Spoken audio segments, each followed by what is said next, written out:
name, like, has a bracket. I think you have no millions if you name your kid Walter. How many millions are you counting? You're like, nope, still 0. I think you have to have 5 million to name your son Warren.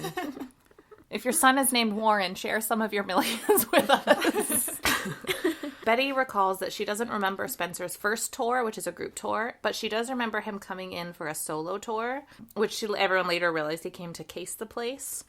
She remembers him as a super unfriendly person and not wanting to talk to her at all, which makes sense. I'm sure he was nervous. Like, he's trying to case the place see. Also, a random privileged dude might be kind of a dick. Yeah. Maybe. I don't know for sure, guys. Yeah, they're interesting. So on to the heist. So part of what's really interesting about American Animal... Oh, well, like I guess I already said this, is it switches back and forth between the 4 men and that I'm going to talk about, and then the men in real life. So the origin of the heist plan is from their different perspectives and memories. But the common narrative with everyone is that the quiet artist type Spencer is who planted the seeds. And then Warren Lipka is the one played by Evan Peters. Oh. So, like, Warren was kind of the crazy, Evan Peters, you can picture it, class clown type. Like, Evan Peters does an amazing job playing Warren. And when you see him in real life, he's kind of crazy. So as I mentioned earlier, Spencer toured the library, told Warren about the rare and valuable collection, and the men talked about the poorly guarded gold mine just sitting there on campus. And then the thought hatched, they were like, hey, we could easily steal those books, because why not? So the two of them, you'll love this. So they first get this idea that they're going to break in and steal the books.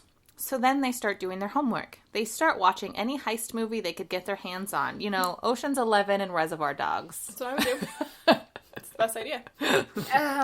This is going to end well. Oh, God. So they're watching these movies. Have you guys seen them? I've never seen Ocean's 11. Oh, I love Ocean's 11. I've seen Ocean's 11, but I haven't seen the other one. Okay, I've seen Reservoir Dogs. It's good. I love Ocean's 11 is quite strategic and clever, and it's really good. And it has Brad Pitt and Matt Damon and George Clooney. Oh, I love George Clooney. So, there we are. Matt Damon, I don't like.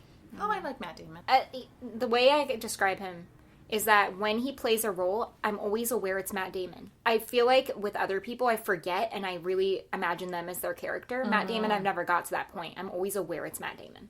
Brad Pitt's character in the movie is my favorite because he's always eating, and I feel like that's me. Well, that's he always has like a cheeseburger in his hand, and I'm just like, yeah. Oh, you guys, really quick. It's not, well, it is a tangent, but it's like a 1-sentence tangent.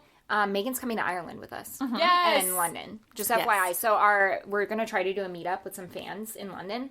Cool. Megan will be there too. Yeah. And they're now your fans. She just did a hair flip. It's getting to her head already. So on top of watching these brilliant movies, they also started staking out the library in between classes. And Spencer, the talented artist that he was, drew a mock blueprint of the Rare Collections room. Was it good? Yeah, I was pretty legit. So when we want to rob a place, Sarah, it's up to you to draw the blueprint. I mean, that's more of an architectural role, but whatevs. Clearly you're not an artist as good as Spencer. Damn it. At some point during the planning, they realized 2 people was not enough to pull off the heist. So they recruited 2 very unlikely people. Charles Chaz Allen, he went by Chaz, but he was a super straight-laced jock type, didn't really talk to them, and he already had a successful business. And Eric Borsuk, I don't know how to say it, who wanted to join the FBI. Yes, they recruited someone whose plan was to join the FBI. Yeah, probably not going to happen now, bud. Yeah. So Spencer and Warren were able to talk the other 2 into it eventually, and like I said, not even because of money. It seemed like they were all just trying to escape their comfortable lives and do something exciting, which, like, puke. I wrote, this is good, I already mentioned that they come from privileged backgrounds. Yeah. Out of the 4, the only one who had kind of, quote-unquote, money troubles was Warren. The tables have turned. Apparently they're not with millions. So Warren's parents were going through kind of a tumultuous divorce, and the rumor was that his father had racked up a bunch of gambling debt. So it's not really Warren who had money problems, but I guess if your money comes from your parents and they have money problems, yeah, then it you goes have money to you problems. if you've been getting it there. Yeah. Mm-hmm. So while planning, Warren began researching how they could, at least they thought ahead. Warren started researching how they're going to sell the books after they have them. So he starts reaching out to people on the black market. I don't know how, but he somehow tracks down this email address that he's told is a buyer contact. So he emails and they are asked to drive to New York City for a meetup. So Warren and Spencer drive 12 hours to New York City for like a seconds-long meeting. They meet some guy in Central Park who just hands them another email and walks away. Oh. The second email connects them to buyers in Amsterdam, where Warren so then Spencer gave Warren a couple $1,000s to travel there. So Warren says, and this is kind of a funny scene in the movie, like Warren says he traveled all the way to Amsterdam to discuss a possible sale, posing as the nephew of a seller, but the other three don't think he ever went. So it's like his word. Like a ticket was bought, but like they don't think he went. So that's one of the scenes of the movie where they show him going, but then they show him not going because the other three don't believe it. I would just go even if I didn't meet with the seller. Yeah, like, sweet, trip to Amsterdam. Yeah. With a buyer in sight, the four kept planning. And it was actually Eric, FBI man, who told the other three, because their original plan was to break in at night. But Eric is like, hey, since I'm going to be in the FBI, let me tell you, we should break in the middle of the day. It's less likely to be noticed. Yeah, exactly. That was FBI Eric's thought, is people are coming and going anyways. So the four or the other three decide, like, yep, Eric's going to be in the FBI. Let's follow him. This whole thing sounds made up, and it's not. Which is why it made such a good movie. American Animals, you guys should watch it. It's a good movie. So the four decide to go with Eric's idea, and they agree that the best way to get in is to make an appointment with Betty Jean to see the collection. So they use a fake name and a fake email, and they reach out to Betty to book some time to see the rare collections room. Wait, hold on. But she's seen at least one of them, right? Yeah, I'll She's get into seen that. Spencer and then Warren twice. No, Spencer twice and Warren once. Just Spencer. Spencer's the only one who's gone. He's the only student, so he's the only one who's gone. Okay. Okay. Isn't that crazy how telephone works, though? Like, you and I both were, I was like, no, it's like this. And you're like, but what about Don't worry, they've thought about that. So they use a fake name and fake email and set up an appointment. Chaz, who I've only barely mentioned, but you guys love his name. Yeah. Chaz is chosen to be the getaway driver, so he's not too much a part of it. When first approached, actually, Chad was like, no way, you guys are crazy. And he's quoted saying, like, I thought they'd just been smoking too much weed. But eventually he's too intrigued not to join in. So back to BJ. Oh, jeez. BJ Gooch. BJ Gooch. The biggest obstacle as guardian of the collection, BJ doesn't leave the room, especially during tours. God damn it, BJ's going to be in the room during the heist. What are we going to do about this BJ who's in the room? True, BJ should stay in the room. So none of the boys want to harm her. So at first they go through a list of trying to discuss what to do about her. They're at a loss. They run through some ideas of how to non-violently restrain her. Right? So nice. But then they decide on tasing her. So she would be out of the way but unharmed.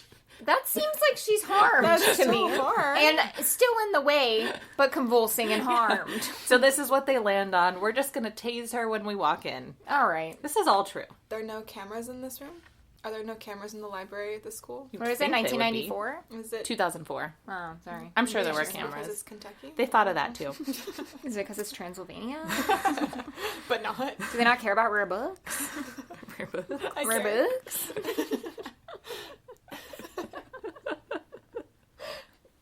Do they not care about rare books? Rare books? My foot is asleep. I read once that when your foot falls asleep, you're supposed to like stretch your neck out. Interesting.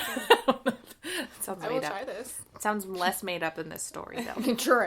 So the real planning begins. The boys are already taking notes from Reservoir Dogs. So I don't.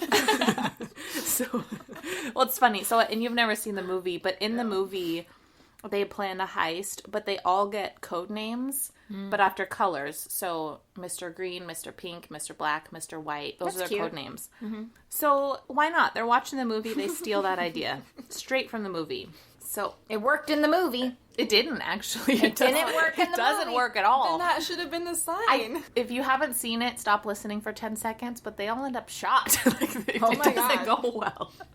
I feel like they should have taken that into account when they were planning this. Yeah, but their only offense is BJ Gooch. So, like, Right. That's their whole thing is like, she's 50, we're going to tase her. She'll be, and then they think it's going to be the easiest thing. I feel like tasering someone who's 50, there's like that could be an issue. Yeah, and Yeah. and I'll talk about her more at the end. She's in the movie, like, and they interview her, and it's honestly, she was really traumatized. Like, and I'll tell it'll make Betty.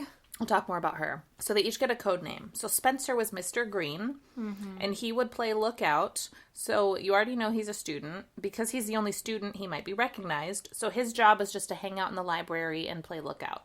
See, they thought of everything. Really? Totally. Warren is Mr. Yellow, and he would be the one to tase and restrain poor BJ Gooch. Eric was Mr. Black. So remember, he's like the jock guy. His job is to help Warren carry out the books down to the basement and out of the building.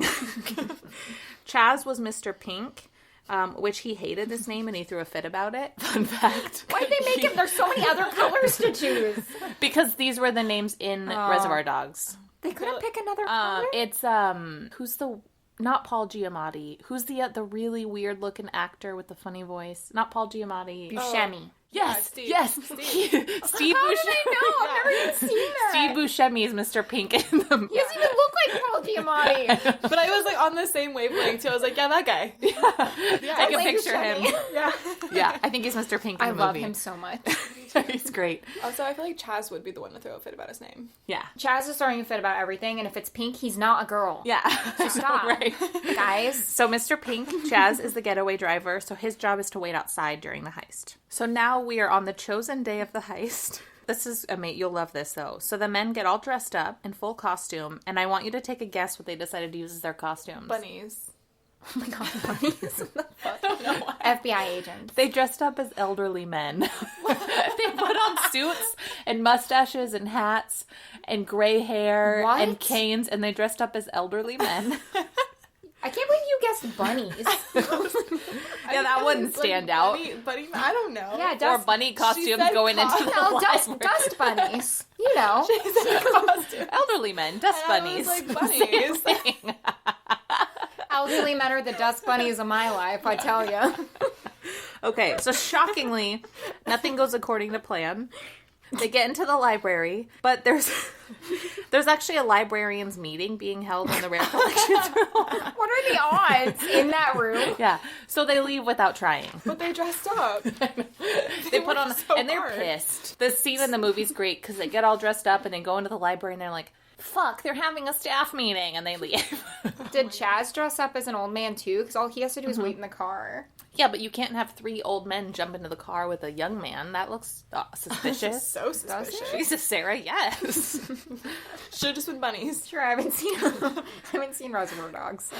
So they return the next day, this time without disguises, because why not? This time BJ's all alone. So they go with their plan. So Chaz is outside, Spencer's waiting, the other 2 go in. They tase Betty, but it doesn't knock her unconscious as they planned. Instead, Betty starts screaming and begging for help. This is not fun. This poor lady, it's traumatizing for her. I'm laughing because they're stupid. Oh, I know. Yeah. Nothing goes according to plan. So Betty's screaming. So Warren panics. He restrains and gags her. Oh, no. None of this. Oh, yeah. It turned into this whole other thing. They, like, tie her up. They put a gag in her mouth. Like, No. this poor lady. And when she's interviewed later, she's like, she said she was terrified. She thought she was going to have a heart attack because heart attacks run in her family. Oh, It's just horrible. Betty.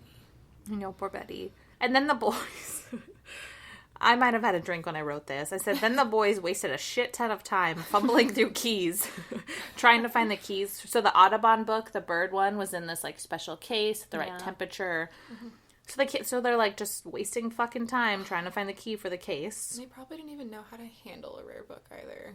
Oh, no, you'll this will But make they you threw 'em in squeamish. bags. Okay. Yeah, they put them in, like, backpacks and Oh stuff. my god. So they finally get it open, but this book is 250 pounds. What?